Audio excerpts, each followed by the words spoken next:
Good afternoon. Welcome to the Korea Society and welcome to the start of our policy season. I'm Stephen Noerper. I'm the Senior Director for Policy here at the Korea Society, and I teach up at Columbia University Korean politics and foreign policy this term for graduates in political science, as well as in SIPA in the spring in the international relations of Northeast Asia.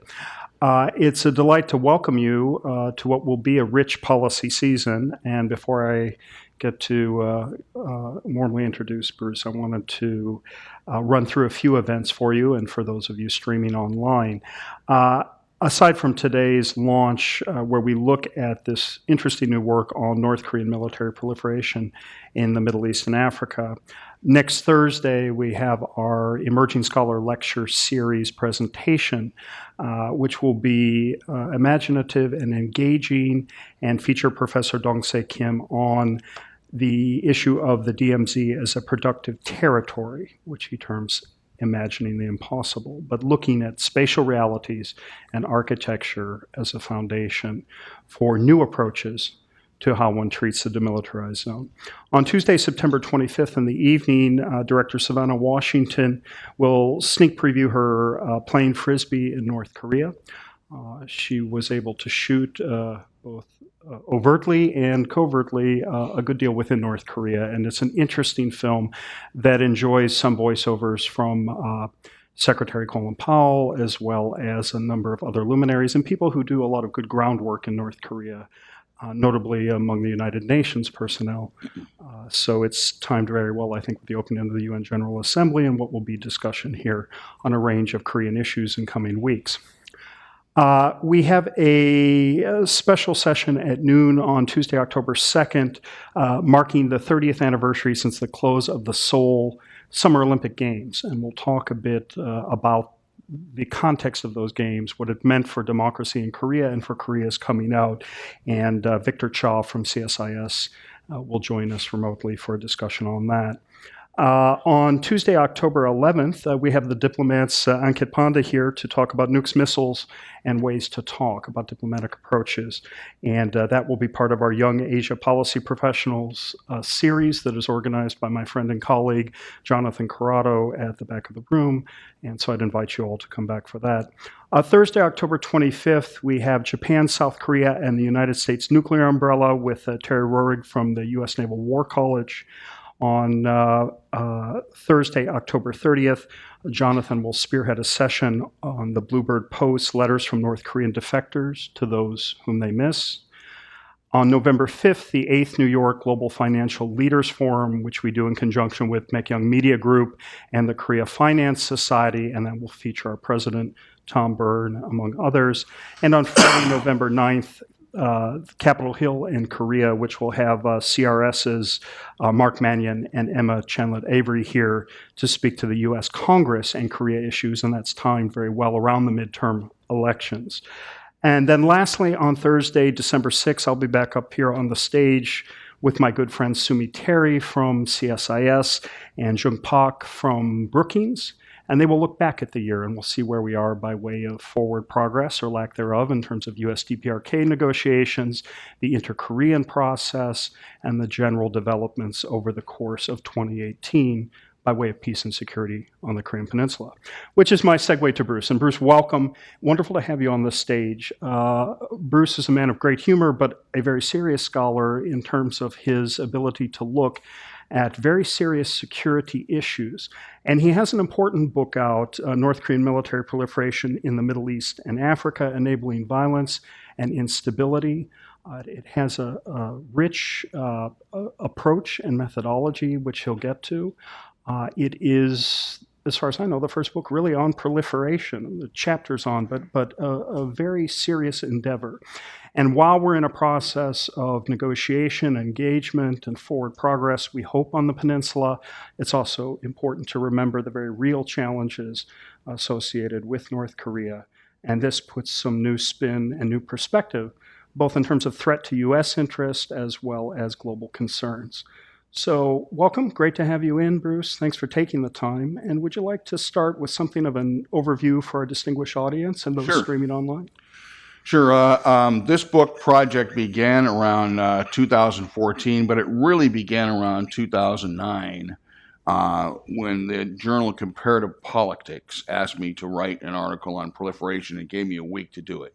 And I really wasn't following military proliferation a lot. I was following some other illicit activities, stuff that David Asher and Bill Newcomb were doing that was really good, that really put North Korea on the ropes for a while, as you well remember, and some of the people in the audience do, I'm sure, as well. Once I started looking into proliferation in North Korea, I really got fascinated by it. So it was a chapter in my next book. In 2014, I wrote another chapter in it, and it was essentially poo-pooed by a couple of people that are well-known Korea scholars who essentially said, there's not really any North Korean proliferation with big numbers going on. It basically stopped in 1989, which, by the way, for those of you who weren't living under a rock in 1989 or weren't born yet, we all know the Cold War ended in 1990, 1991, right? The North Koreans weren't even making any money off proliferation at that time because the Russians were subsidizing everything. So it really is something that makes no sense. But it's okay. That got me to the point where I decided I was going to do a book just on North Korean military proliferation. And I got a big grant from the Smith Richardson Foundation, thanks guys, with a lot of help from Nick Eberstadt and Al Song, both friends of yours, and to look at just North Korean military proliferation in the Middle East and Africa. That's the title of the book. There is proliferation in other parts of the world, obviously to places like Burma and Cuba, etc. But those are the two main regions that North Korea proliferates to the tune of several $1 billion a year. And if you want to ask me where I got those figures, go ahead and ask me. So when I started doing the research, I came up with a methodology that literally no one, and by the way, literally is literally the most often used word in the American language. You Koreans know that, right? You hear an American say literally, just turn off your headset, you know. Literally, no one has written a complete book on North Korean military proliferation. No one. There have been people who've wrote, things on overall illicit activities where they kind of threw in a token, and they proliferate too type thing. But no one has sat down and written a book on North Korean military proliferation before. No one has sat down and looked at North Korea's military capabilities. I mean, not just a laundry list of tanks, trucks, artillery, but what they do with that stuff. No one has done that. Combine that with how they proliferate it. How do they get past sanctions? What do they do? What are their financial networks that support proliferation? And then once you get past that, who do they proliferate it to? Iran, Syria, a dozen countries in Africa.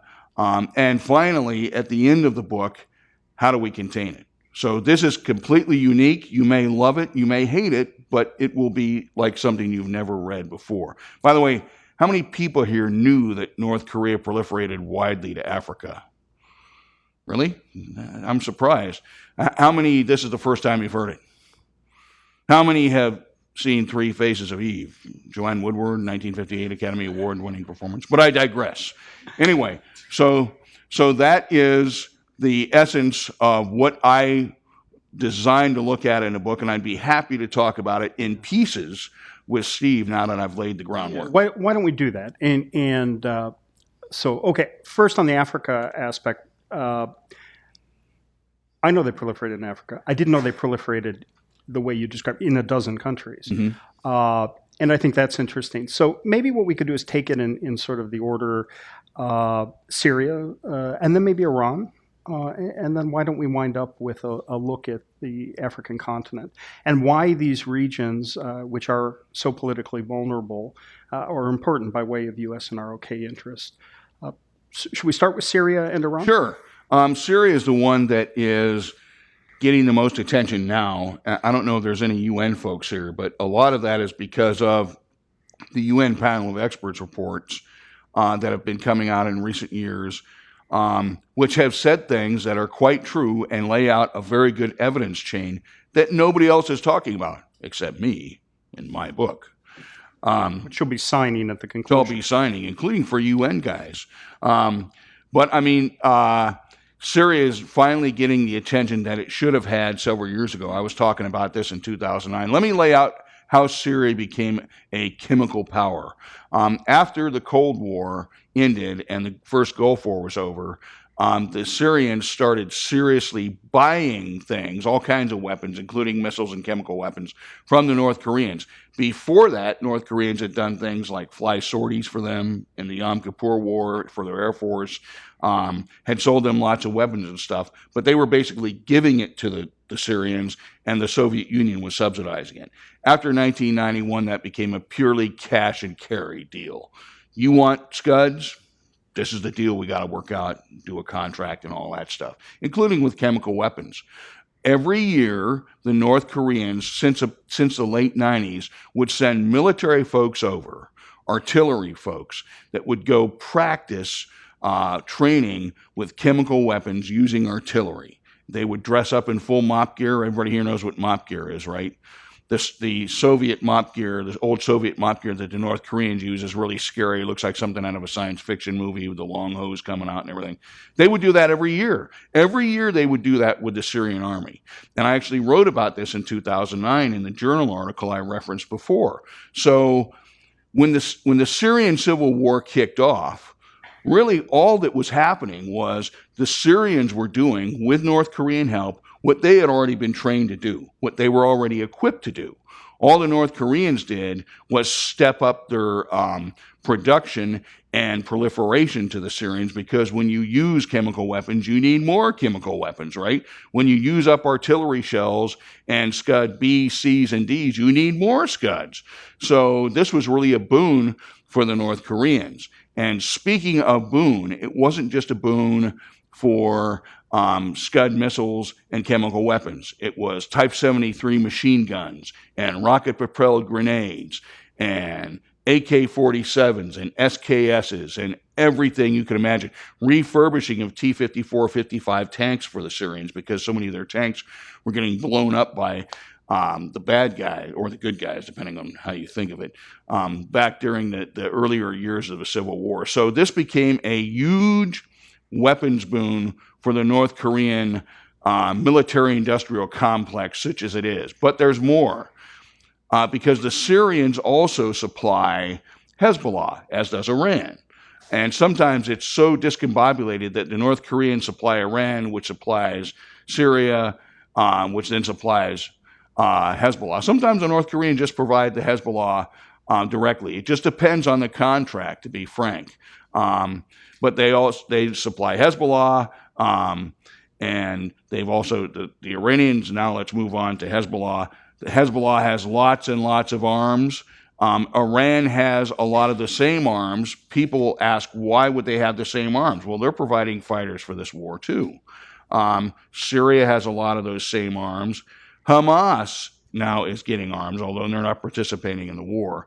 Largely the same type of arms. I hate to talk in these technical military terms, but 107 millimeter multiple rocket launchers.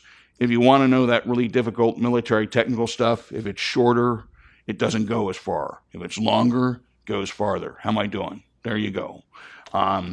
So they've got lots of MRLs.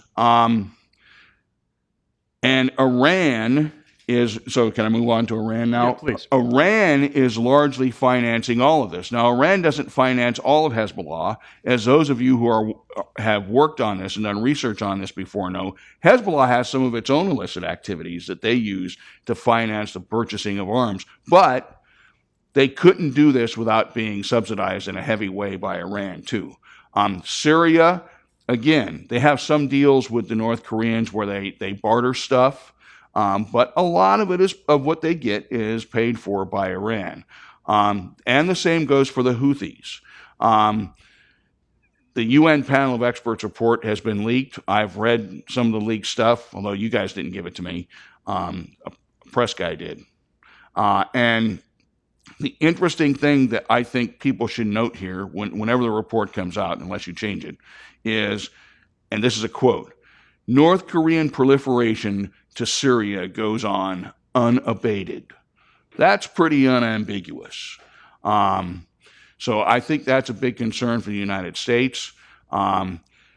People have been saying, or the administration has been saying, that because it's likely, and Gordon and I talked about this last night, because it's likely that because of the terrain, the Syrians may use chemical weapons in this last push,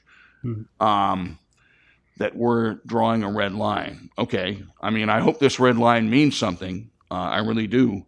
But because, that's not just a threat to the security of the U.S. and our allies, but it's a human rights issue, in my view, which is very important.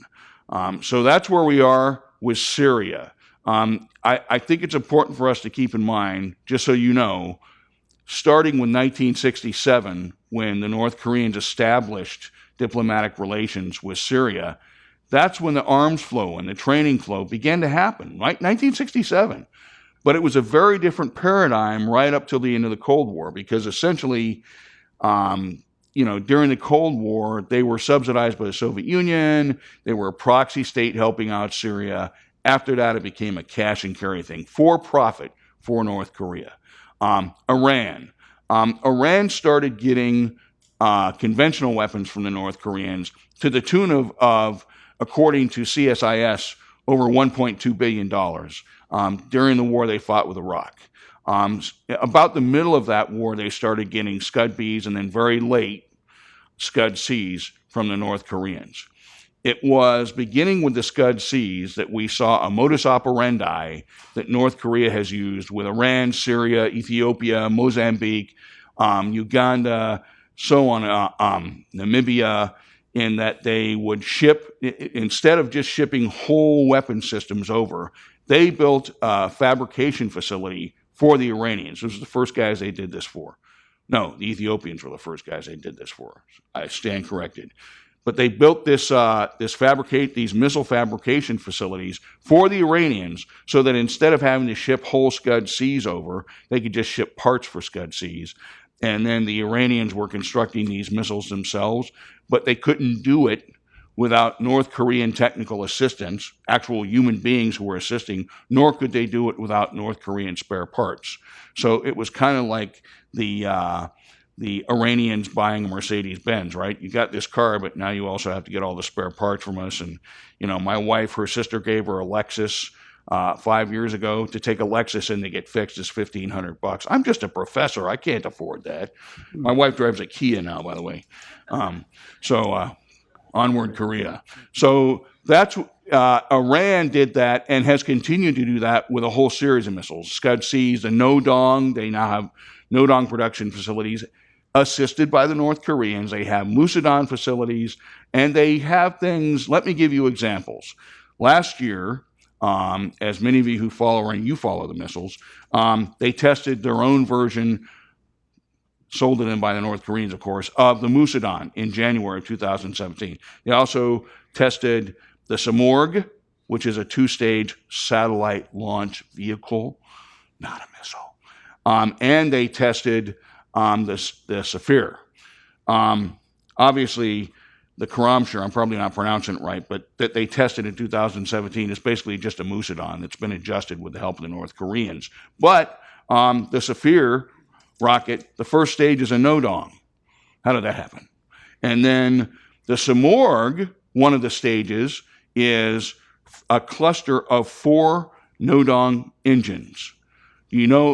Anybody here know what one of the stages of the Unha is? Anyone? Bueller? Guess? Not even Gordon? A cluster of 4 Nodong engines. So everything we see that's a liquid fuel rocket, 99.99.99% that the Iranians have, has its genesis with North Korea, and then has been advanced with the help of North Korean technicians as they advance their own program. And it's important to keep in mind that the North Koreans largely, the way we keep seeing new missiles, it's often not a whole brand new piece of equipment. It's an older piece of equipment that they've adjusted to make it a better piece of equipment or with a longer range, such as clustering 4 Nodong engines together for a stage of the Unha. So we see continued conventional weapon sales to Iran, much like we saw during their own war with Iraq, because they're participating in another war now, right? We also see continued missile development. And let me be clear about everything the evidence has shown me. I keep seeing stuff, not from you, but keep seeing stuff written in open sources saying North Korea and Iran are collaborating and Iran's selling them this and there's something. Oh, stop. North Korea is the seller. Iran is the buyer, okay? North Korea's missile program is ahead of Iran's program. Almost always you see it tested first in North Korea, and often you see it tested with Iranians there to observe it. The Iranian missile program owes what it has, most of its capabilities, to the North Koreans. There's one more thing I wanted to talk about, the nuclear program, because there's been some debate about that. So I wrote this down. This is a quote from my article in Foreign Affairs. I should probably purse my lips when I say that. Foreign Affairs, yes. Council on Foreign Relations, yes.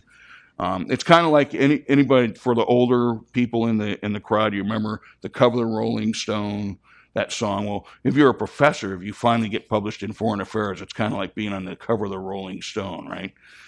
Or so I thought. Nobody cared when I did it. But so let's talk about North Korea's nuclear connection to Iran. Evidence has been largely limited to anecdotal reports in the press, but let me read you how compelling some of these reports are. A 2003 article in the Los Angeles Times by Douglas Franz, who, by the way, later ended up being Kerry's spokesman, reported Iranian contacts with China, Pakistan, Russia, and North Korea in pursuit of nuclear weapons capabilities. At that time, 2003, Franz claimed there were so many North Koreans working on nuclear and missile projects in Iran that a resort on the Caspian Sea is set aside for their exclusive use. By the way, according to dissident groups, that resort is still running for the North Koreans. According to a January 2006 report in Jane's Defense Weekly, a very credible journal, North Korea constructed more than 10,000 meters of underground nuclear facilities for Iran. In 2011, reports in the European press suggested that North Korea had supplied Iran with a computer program simulating neutron flows and training how to use it. And in November of the same year, the Washington Post, this was Joby Warwick, is that his name? Citing intelligence provided to the the IAEA, reported that Iran has, and I'm quoting, Iran also relied on foreign experts to supply mathematical formulas and codes for theoretical design work for its nuclear program, some of which appear to have originated in North Korea. There's other stuff too, but something else that I think is important is, as you all know, the North Koreans essentially built a copy of Yongbyon in the Syrian desert for the Syrians, a plutonium reactor. The Israeli Air Force destroyed it, of course, because they're not stupid. The North Koreans actually, some of you probably know this, they built a fake roof over the facility in Syria. I guess because they thought Israelis were stupid and wouldn't realize, oh, a fake roof, well, that must not be a plutonium facility. So the Israelis destroyed it. A year later, the Office of the Director of National Intelligence Office gave a very long briefing, which I quote extensively in my book and give the URL if you want to look it up online, that described in detail how the North Koreans, even listing names, helped them build that facility.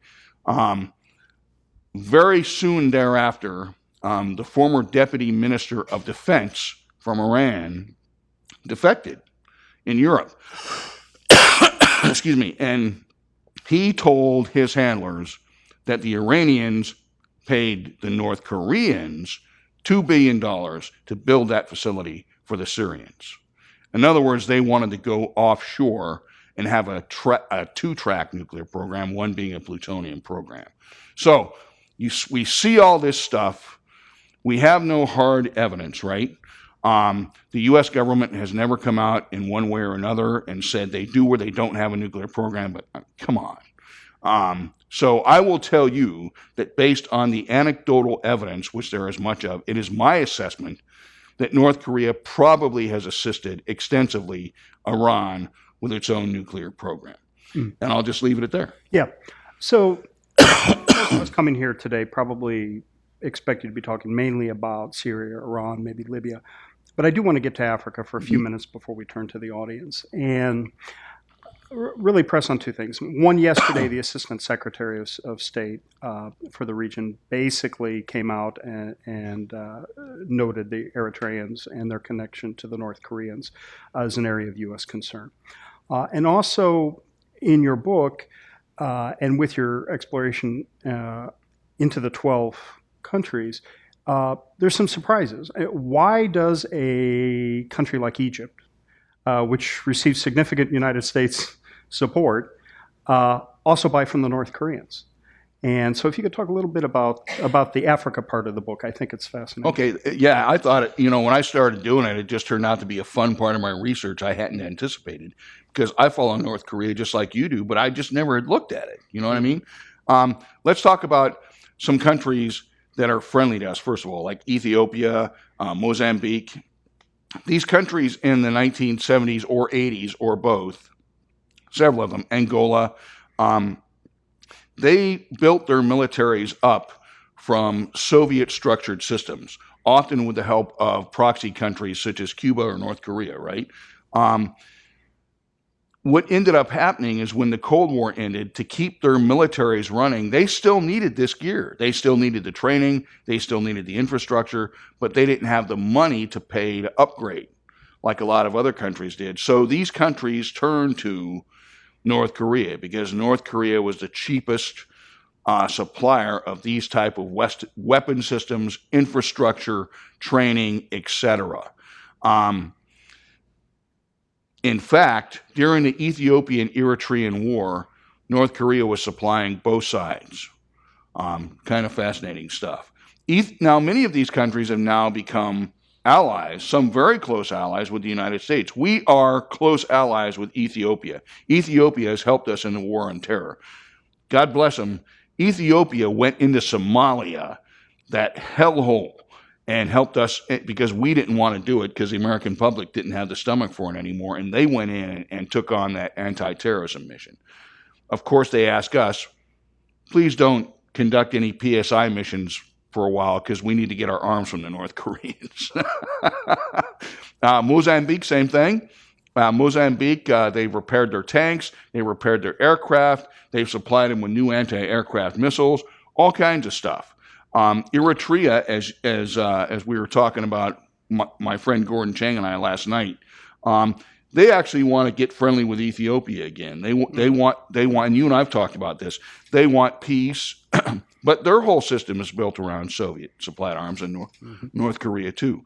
The problem with this is, does the United States really want them to stop getting weapons from North Korea? Well, then we got to supply them with weapons. And some of those nations have very, very, like Mozambique, have very, very bad human rights abuses. And so what do we do? Well, with some countries, here's another country that is not friendly to us, Sudan. We essentially lifted some United Nations sanctions on the Sudan, or the U.S. sanctions on Sudan, so that to get them to stop buying arms from North Korea. And I'd love if the UN guys commented on this. I've heard that from the leaked version of the latest UN panel of experts reports that the report says the Sudanese are once again buying arms from the North Koreans. So very interesting stuff. This is a problem in Africa, a lack of transparency. Again, the UN POE guys could address this if they want to, but they've said in their reports that they just don't get good feedback from the African countries. And African countries will often say, and several countries have done this, yeah, we're not buying stuff from the North Koreans anymore. And then there'll be evidence that they are, and they'll say, oops, we forgot about those tanks and planes and trucks and missiles. And so Africa has been a very interesting aspect of this. Now, and I'll get to Egypt in a second.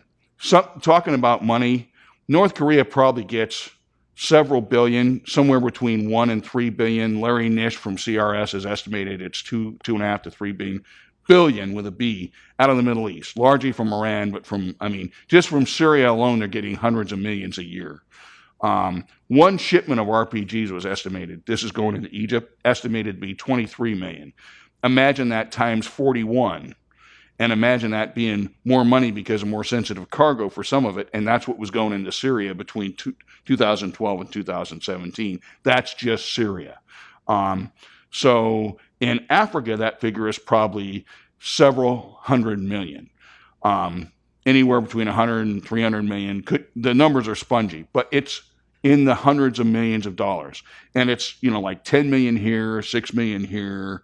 For some countries like Namibia, for example, between 2000 and 2016, the Royal Uniformed Services Institute estimated that they paid the North Koreans $311 million. So it's, it's ticks and tacks and bits and pieces, but when you add it all up over a dozen countries every year, that's several $100 million. And to the North Koreans, that's important money. That's money that can be used to take care of the elite and to help their weapons programs. Getting to the final question, part of your question, Egypt. Egypt gets more foreign aid from us and more military foreign aid from us than most countries. Egypt has, and I first wrote about this in 2009, so it's nothing new. Egypt has had missile deals with the North Koreans since at least 1979. So think about all the American presidents we've had since 1979. And this has been kind of an open secret. So here's how that happened. The late 1970s, the North Koreans can't get their hands on a Scud. The Chinese won't give them one. The Russians won't give them one. So Camp David had just occurred between Sadat and, remember that? Peace in our time and all that. So the Egyptians all of a sudden had all these American weapons now, right? So they decided, well, we'll just sell some Scuds to North Korea. So they sold Scuds to North Korea. North Korea reverse engineered those Scuds, started assembly lines. Their first customer was Iran, but their second customer was Egypt. So in other words, the North Koreans bought missiles from the Egyptians to re-engineer them to start selling missiles back to the Egyptians. And eventually, in the 1990s, the North Koreans actually built the fabrication facilities I was talking about, like for the Scud-Cs they built for Iran. They did the same thing with the Egyptians. So thus, in 2016, the shipment that we cut, we don't catch most of them, by the way, of Scud missile parts going into Egypt. And everybody in the press going, they sell Scuds to Egypt? Yeah, no kidding. Come on. So essentially, in Egypt's case, they're buying something from the North Koreans that the U.S. just won't sell them. The United States is not going to sell ballistic missiles to Egypt so that they can point them at Israel. We're just not going to do that. Now, then there's the other part of that question. Why are the Syrians getting all these conventional arms from North Korea? We're talking rocket-propelled grenades and the Type 73 rifle. Have you ever seen a picture of that? Just so you know, my wife, who is Korean, by the way, calls her native country the land of almost right. And North Korea, they build a version of the SKS called the Type 73 machine gun, but the magazine doesn't go in the bottom like on most machine guns. It goes on top. So it's very Korean. And that weapon has been sold all over the Middle East and Africa. Al-Shabaab, I have pictures of Al-Shabaab guys from Somalia that are posing with Type 73 machine guns. And the Egyptians have ordered these. I have no idea why. I could tell you, even though I have no evidence of this, that one reason may be because they're proliferating them to non-state actors, because I see no reason why the Egyptian army would need them. And I hope that answers your question. It does. And so I'm going to ask one last question and get your short thoughts on it, and we'll turn to the room. And that is to take this and put this in a current political context. On page 150, you mentioned the Singapore summit, and I think it would be interesting for those listening or viewing online and in the room to know how you see the importance of this relative to the prospects for further negotiation with the North Koreans and hopefully moving to a more peaceful reality. Great question. I think there's two aspects of this. The first aspect is it is very much, and this is a two-part thing too, it is very much a threat to our allies in the Middle East. we have two sets of key allies in the Middle East, right? My cousins in Israel and the Saudis, UAE, Qatar, those guys, right? The North Koreans are providing weapons to people that are threatening both of them. Iran wants to see Israel disappear from the face of the earth. Iran is trying to get missiles that can destroy Israel. Iran's already got a good start on that.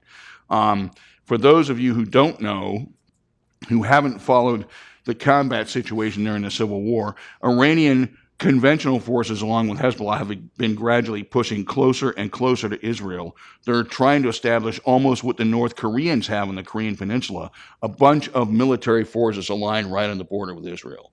So there's that, along with all the long-range missiles they have. But there's more. The Houthis in Yemen originally had Scud Cs that the original government bought there from the North Koreans, right? So then the Houthis came in and took control of these weapons. Well, it would be like if Steve and I were insurgents, right? So we're in Yemen, and we take over, and we're the rebels now. We're in charge. Oh, look, a Scud. We wouldn't know how to fire it, right? So somebody had to train the Houthis on how to fire it. Probably the Iranians, probably with North Korean assistance. Last year, they started firing different missiles that could range Riyadh, Saudi Arabia, from Yemen. And according to the as yet unreleased UN panel of experts report, so it's not in my book, the North Koreans were actually talking with them about acquiring missiles. Now, as far as I knew when I wrote this book, I hadn't seen any of that, but it's obvious because of the type of missiles they are that they probably got them either directly from the North Koreans or from Iranians who got them from North Koreans. So, I mean, there's just not a lot of choice. There's not a lot of people on Earth who make extended range Scuds and then proliferate them to the Middle East. So there's that threat. That's very important. The threat to our allies in a key region. And of course, there's, just the general human rights concern of, proliferating all of these weapons to over a dozen countries, to all these tin-bot dictators in sub-Saharan Africa. And Egypt has a dictator, pretty much. Distributing all these weapons so that they can be used against their own people, and they frequently are. So that's a concern as well, but that's a more abstract concern than what we face in the Middle East, and something for another forum. But just as importantly, North Korea has a very fragile economy. They don't have a big economy. So this is something, all the money that they make off this is very important for Kim Jong-Un to maintain that lifestyle of the elite, because he's got to do more than just keep the country running. He's got to keep that 5,000 to 50,000 set of people happy with keeping him in power and running the country, which is why, for example, everybody at the rank of brigadier general and above in North Korea drives a Mercedes. I wish all professors could drive a Mercedes. But anyway, so this is a key pressure point. We can put pressure on the banks that are laundering North Korea's dirty money in places like China, Singapore, Vietnam, Russia, Mozambique, Malaysia, hundreds of front companies in Malaysia. We can put pressure on those banks and front companies and the third-party people who are running these things for the North Koreans, so that the North Koreans' hands aren't obviously getting dirty. And that will hurt the North Koreans' profit margin to the tune of billions of dollars a year, and it will put real pressure on them. So that's why I think this is not just as a national security concern to our allies in the Middle East, but as a pressure point that we can use should we want to put pressure on the North Koreans. Now, if you folks are sitting there thinking, well, who cares? Okay, well, then let the North Koreans do this. But I think the humane thing would be to go after this. And the smart thing, should we want to pressure North Korea, is to use this for leverage. So let me ask you, just in closing then, any final thoughts by way of where this brings us for the U.S.-ROK alliance and opportunities for cooperation, and any messages you might want to share with those in the room from the United Nations, especially as we head into a busy period there on continued sanctions monitoring, et cetera? Well, I hope that I get a chance to talk to some of you United Nations POE guys. If you're here, they're here, right? Afterwards, because for the past really 5 years or so, the work that you guys have been doing is better than anybody else, better than the intelligence community, better than academics and scholars, better than me, for now. But I mean, you've really been doing good stuff to the point that now here we are, it's 2018, the New York Times, the Wall Street Journal, everybody's like waiting on the edge of their send button on their computer until the new UN POE report comes out, because you guys have done great work in Bravo Zulu, which by the way in Morse code is da did it da da did it. So if I could give a final message to all of you, I think that as we work together in our alliance, Koreans and Americans, if things go south again in the talks and North Korea goes back to testing, all of these weapon systems, not just missiles and nukes, but all these weapon systems, it's important for us to keep in mind that there's a two-track goal for the North Koreans. Of course, they're testing those weapons to ramp up the tension in Northeast Asia, right? But they're also doing that to make sure that those systems work so they can sell them to other rogue states and non-state actors. And we should always keep that in mind when we talk about containing North Korea's rogue state activity. Professor Bruce Bechtol, thank you. Thank you all for your attention. I would like to invite you to please return next Thursday, if you have the availability, at 3 p.m. to hear Professor Dong-Se Kim on Imagining the Impossible, the DMZ as a Productive Territory, which should be a fascinating presentation indeed. Buy my books. And we have books in the back of the room, which are available for sale at the author's discount. Thank you, Professor Bechtol. And he will graciously sign those for you. And if you have other questions, please don't hesitate to queue and spend some time talking one-on-one with Bruce. We also have evaluation forms in the back of the room. We'd be very grateful if you would take a few minutes and let us know what you thought of this discussion and other ideas you might have. And lastly, membership in the Korea Society. Please do see us at koreasociety.org to join. If you would like to access any of our free podcasts, and this will be up very shortly for you.